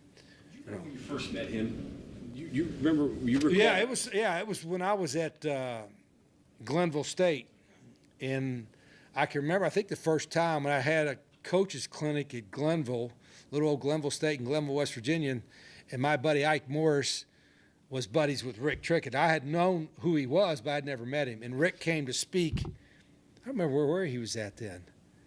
Some big school, but he came to speak at Glenville, not because he knew me, because he did us a favor for our buddy Ike, and then we got to be friends, and so that relationship started there. We probably had the best clinic in the country for Division II. Coach Trickett, Jimbo came down. I had some other Division I coaches came in, so it was a big-time clinic for the Pioneers at the time. That's when we first met. So there was no overlap from when you were a young player to when he was a coach otherwise? No, he wasn't here. He was on the staff before I was here, before I walked on here, but he wasn't on the staff then. And so we had, how many years together were we here? Was it 5 or 6, I think? 6 years, yeah. So he's 6 years with me, and then get reunited at Jack State, and that was a good time. So, but he's good. Obviously, he's very good at what he does. And we have 3 line coaches really: Derek Dressler and Trey Brown, who played for me. They're all, they're really good coaches. And I think there's a certain level of maturity with the guys that we got and the guys we got coming back. Landon Livingston, Nick Cray, those guys have a lot of really good experience. So we should be taking a good step forward with that. Rich, the tight end room, you said, is one of the most important positions other than the quarterback on the offense. You added some very, or not the hardest to learn, you said, but you added some veteran guys from some big schools. Where do you think you're at with that room? And there's some young guys coming back too. Yeah, we've done a lot more 11 and 12 personnel than we have in the past, and we probably continue. We even did some 13 personnel with 3 tight ends. And part of it was by, we were getting running backs hurt and receivers hurt, so we had tight ends healthy. But part of it is also we thought it gives us a little flexibility with what we want to do offensively. And so we brought some veteran presence in there. Ryan is the most experienced guy, kind of leader of the group. But I like where we at right now. They're still learning. The physicality with the tight ends is the next step. Coach Nice does a good job with them guys, but I want to have 5. I want to travel with 5. We're gonna play 3 in every game, but we'll travel 4 or 5 of them if they're ready to play. You mentioned the wideouts. You feel like you have a little more depth there. How about the guys that you signed in the offseason? Francis being one of them. What does he bring? Yeah, Teron just got back to practice because he wasn't practicing because he was hurt. He just got to practice today, and we're playing him both in the slot and outside. He's a big physical guy, got great running skills, and so we'll try to find ways to get him the ball. It helps to have Jaden Bray healthy. Jaden, we thought was going to be one of our best guys when he got hurt, and he's kind of the leader of the room right there. And then having DJ Epps and some of these other guys that have been productive somewhere else has helped. And so we're I think the competition in that room, and again, we had some guys banged up last year, whatever, but the competition is a whole lot better in that room, I think. Rich, you had officials today. I don't know if it's the first time you've had it this spring, but what do you learn when you have officials on the what I'm field? learning is I got to let them have enough confidence in themselves to throw a flag. Because sometimes they'll throw it, but they won't blow their whistle. And that's not their fault. I haven't made it clear that if you're coming and you're getting a free meal, and I don't know what we're giving them, blow that whistle, throw that flag. I want them to be, because I appreciate them coming here, and they know the game, so I want them to, you can't, simulate game intensity at practice, but I try to, and it helps to have the officials there to help that. Yeah, it's a specialist, Rich, obviously the offseason. How do you feel about your in those rooms right now? Tomorrow is going to be mostly a special teams practice. I think we have some guys that got strong legs. They kicked okay today. Our consistency in our field goals and our punts and stuff, we'll evaluate that probably in a couple weeks. So we're going to have I've never done, I don't know if I've never done this. I haven't done this very often. Is I'm going to have a draft on, what's the date? April 7th. We're going to have a draft, split the staff up, have a draft, and have like a blue and gold team or blue and white team, and try to create a true game like against each other. And so the first game we play is not, next September. We're trying to get a true game and have our coaches get used to that way. So we'll have a little fun with that draft. I'll let you know how it sorts out. Do you have to watch your numbers with specialists now that rosters are smaller? It used to be you'd have 15 walk-ons kicking and stuff. You probably can't do that now, right? Well, you don't have as many specialists. I guess you're going to have 2 kickers, 2 punters, 2 snappers. You might have a 3rd kicker, and that's about it. So you hope that the guys that you have are able to do it. Now, I think, what I've seen in practice, from a ability standpoint, they have that. In regards to Coach Trickett, he's obviously had success at a lot of levels. You've been at many of those levels. Now I know why. I was just wondering why all the Trickett questions? Because he's coming to talk at me. So you're setting it up, all right? What if I said, well, he ain't worth a flip, blah blah blah? Would you change your mind? No, he's a great football coach and longtime friend. But go ahead. What were you saying? In regards to his success at various levels, so, what is it that I guess drives him to have been successful at the highest levels as well as back to the Division II? I think he just loves coaching football. And the biggest thing about Coach Trickett is that, he's a hard driving kind of a discipline. You kind of got to do it a certain way. But there's nobody that, I'm telling you, and this is part of his success. There's nobody that looks after his guys more than Rick Trickett. I'm talking about like every day, what they're going to do, how they're living, being disciplined. I mean, there's a reason why so many guys that he's had that have gone on to play in the NFL and had success, yet still keep in touch with him, still appreciate what he's done. I mean, I think all coaches want that, but for him to do it as long as he's doing it, and to still want to have that drive to coach. I mean, we all have, coaches want to be like, I want to be the best line coach here. I want to be the best receiver coach. I want to be the best DB coach.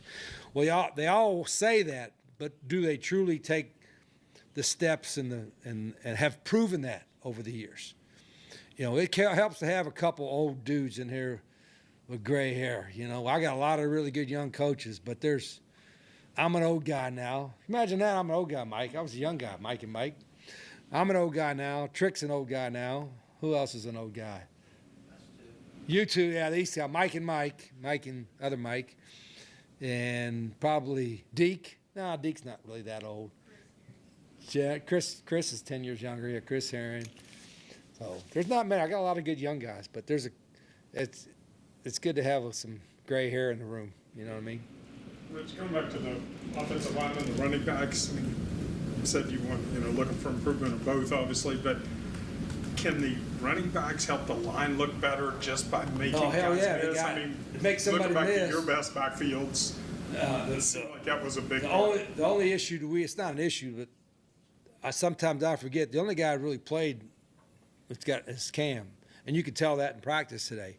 The running backs, you could tell how fast they hit the hole and how they press on the blocks, and the whole thing is Cam kind of understands it. The rest of them, none of them, they're all learning. And so, but that's okay. That's why we have practice. But all the rest of them that we have are young guys, but they're going to be okay. It's just a process. Jay and the rest of the offensive coaches will get those guys right. But it's good to have him for those other guys to kind of see how things are run. How about linebacker, Rich? How do you feel about what you've seen out of them? Yeah, I can't tell. 2 days in pads. I mean, today I didn't look like any. We didn't tackle nobody, but I think we're more athletic, maybe at that spot. But we're a long way from finding out who the guys are going to be, and that's okay. I ain't got, I'm hoping. I usually tell you, well, listen, I ain't got to know until end of August. No, I got to know at the end of spring. So, not that we can fix it. It's not like we can can't go in the portal now, right? You get in trouble. There's no more portal. So, but I want to know how much we got to fix at the end after April 18th, and then we'll make the adjustments that we have to. You mentioned that draft. What kind of made you prompt to do that? I'm trying to, and I think I've said this before, I'm trying to be our first game with our guys ain't our first game. We don't have any preseason, scrimmage games against somebody else. We can't really compare what we have to somebody else until we play them. And so I usually wasn't worried about it. Now I'm like, we've got to find out before the summer some semblance of a depth chart. It doesn't have to be set in stone because you can move up or down the depth chart in the summer and in August. But we got to have more so than I've ever said, well, we ain't going to have the depth chart. No, we will have a depth chart April 18th. It could be changed a little bit, but we've got to develop that depth chart in the next 2.5 weeks. And having a true game and a draft and the competitiveness of that, I think is going to accelerate that process. All right, Rich Rodriguez from earlier in the week. We'll take our final break. When we come back, we'll hear from Rick Trickett, New Mountaineer offensive line coach, when we return. The WVU Medicine Medical and Surgical Weight Loss Center offers a comprehensive surgical program to help you obtain a healthy weight and improve your quality of life. Our nationally recognized bariatrics program has a strong focus on pre-surgery education and long-term weight loss after surgery. We're here to help you every step of the way. Reserve your spot at the next free, no-obligation information session by calling 304-293-1728. We are there for you, to care for you at the health plan. We are here for you. For over 4 decades, we've been rooted deep inside West Virginia. Through thick and thin, supporting local families and businesses. Proudly serving your neighborhood since 1979. Your trusted partner in the community. The health plan. We are here for you. Live from the Health Plan Studios, the CityNet statewide Sportsline returns in 2 minutes on Metro News, the voice of West Virginia. You know CityNet is West Owning Virginia's a home is the leading American technology dream, company. but today's Whether we're managing IT infrastructures, protecting the critical data and networks of our region's businesses, or providing fiber broadband, TV, and phone services, we are your go-to experts. We're also a strong partner in the communities in which we serve. CityNet, your trusted technology partner. Learn more about us, visit citynet.net. Sunshine, open roads, and a new Toyota from Dan Calva Toyota World. Lease an all-new Camry for as low as $398 a month. All new Tundras now up to $8,000 off.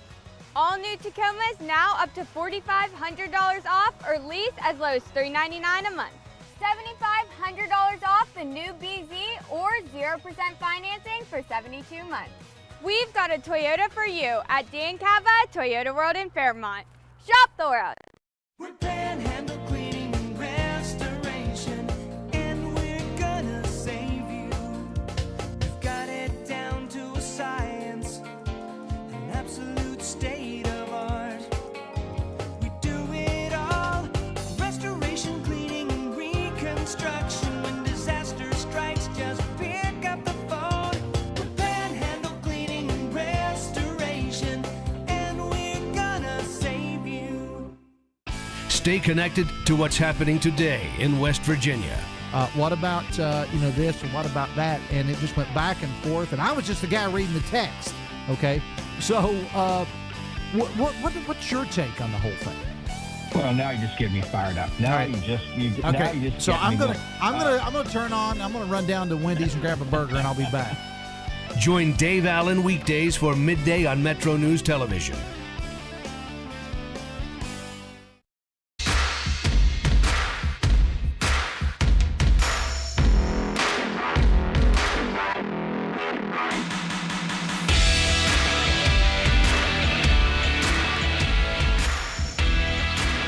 All right, final segment on this Sunday night. Let's spend it with Mountaineer offensive line coach Rick Trickett, who met with the media earlier this week. So Rick, just start with coming back. Does it feel like you've gone 10 minutes or 20 years? And how quickly to get you back into the flow? I turned 78 yesterday, so a lot of things are flying by right now, Greg. So, but no, it's good. When college football was changing so much here in the last 3 or 4 years, I didn't know if it was a good fit for me to be up on this level or not, and everything.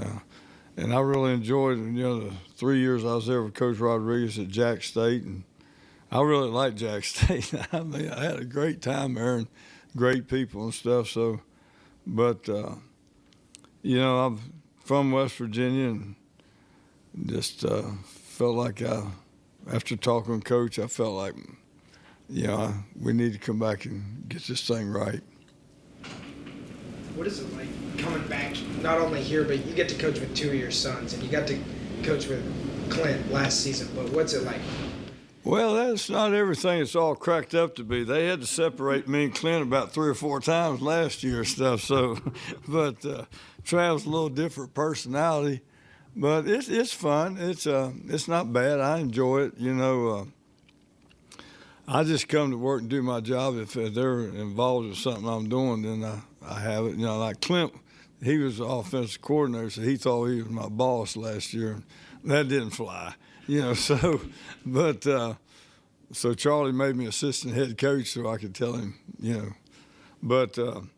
But it was fun. We had a lot of good times. But there were some intense times too and stuff. So, personalities, So, but it's good. And then, I'm looking forward to getting these kids better right now. What's the difference between an offensive lineman now than 20 years ago when you were for first year? Nothing, as far as if you approach it the way you approached it 20 years ago, So I mean, they're bigger and stronger, They're bigger, probably faster, and things. But I don't know. I think times have changed, and the things around these kids have changed a lot.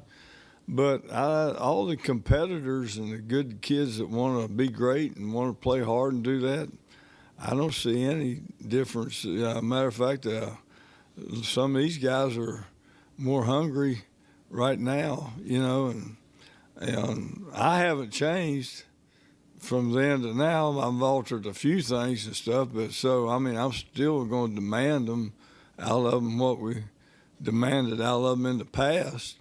And I think that's the biggest issue. They haven't had that until they get to a certain program.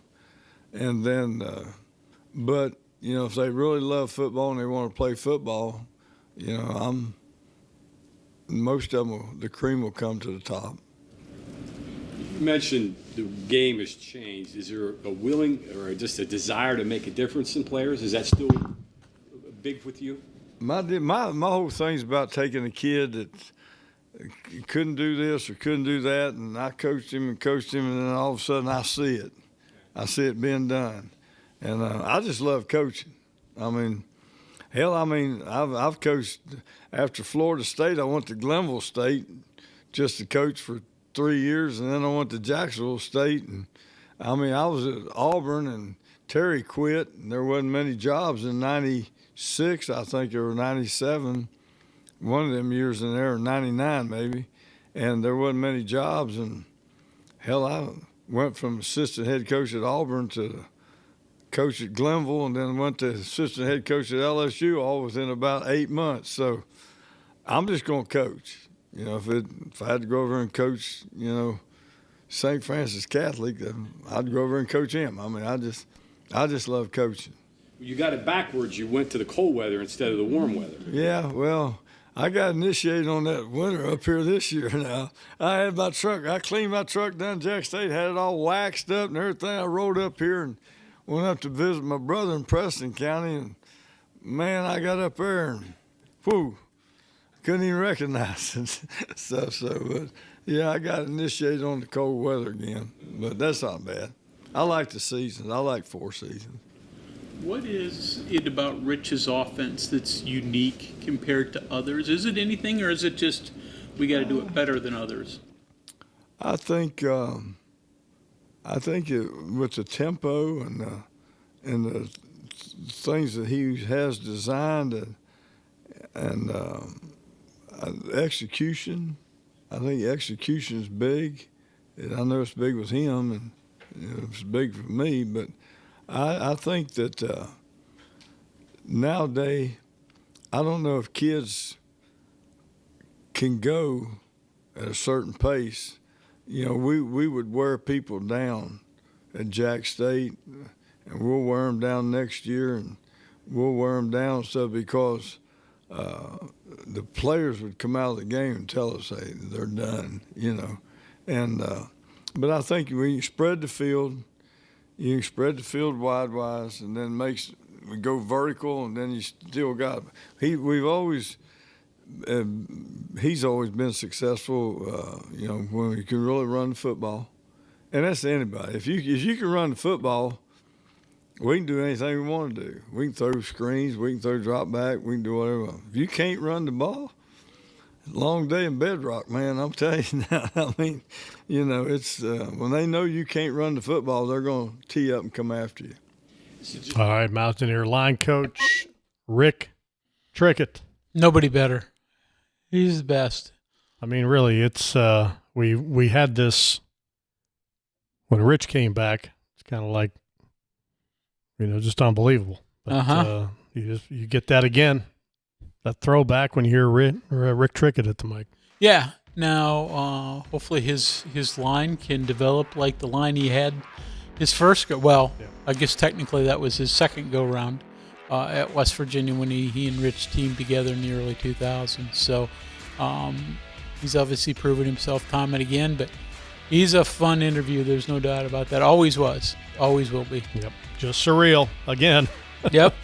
All right, out of time. Back with you next Sunday. We'll have more, obviously, on the weeknight show, teeing you up for the matchup with Stanford on Thursday night in the Crown. Have a great week, everybody, and happy April to everybody here in a couple of days. We'll talk to you next Sunday.